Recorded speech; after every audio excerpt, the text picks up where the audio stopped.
মানে আমি তো ভুলেই গেছিলাম যে আমি কবে ন্যাশনাল অ্যাওয়ার্ড পেয়েছি। নিজের একটা সিভি সিভি জমা দিতে হয় রাজ্যসভায়, যখন নমিনেটেড হয়েছিলাম তখন আমি ইয়ারটা ভুল লিখেছিলাম আর কি, ভুলেই গেছিলাম অ্যাকচুয়ালি, মনেই রাখিনি। তারপরে ওরা এত বছর পরে যে কেউ মনে করলো। বাংলার জাতীয় গর্ব এইরকম আমি কিছু এখনও নিজে হয়ে উঠতে পারিনি, তবে ওই প্রসেসের মধ্যে আছে। কিন্তু ফরচুনেটলি যেহেতু ভগবানের আশীর্বাদে আমার বাবা মার সুফলের জন্য একটা জাতীয় পুরস্কার পেয়েছিলাম, সেই জন্য আমি আসার সুযোগ পেয়েছি এখানে।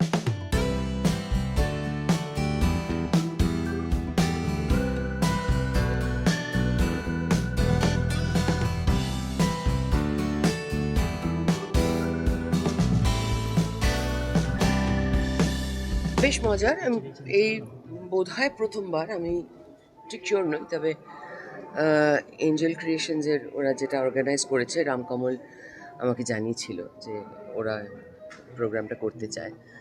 তো বেশ মজার যে অনেক দিন ধরে, মানে আমি তো ভুলেই গেছিলাম যে আমি কবে ন্যাশনাল অ্যাওয়ার্ড পেয়েছি। নিজের একটা সিভি সিভি জমা দিতে হয় রাজ্যসভায়, যখন নমিনেটেড হয়েছিলাম তখন আমি ইয়ারটা ভুল লিখেছিলাম আর কি, ভুলেই গেছিলাম অ্যাকচুয়ালি, মনেই রাখিনি। তারপরে ওরা এত বছর পরে যে কেউ মনে করলো, এবং সেটা যে ইউনো ফেলিসিটেট করা যায় এ ধরনের পুরনো অ্যাওয়ার্ডিদের যারা পেয়েছে তাদের, উইচ ইজ ভেরি নাইস।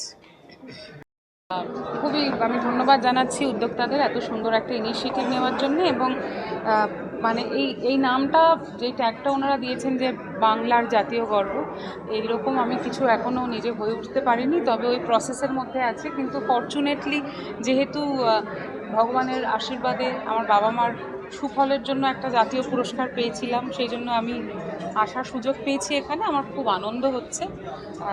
তবে সত্যি সত্যি একদিন না একদিন এই জাতীয় গর্ব হয়ে ওঠার চেষ্টা তো করবই।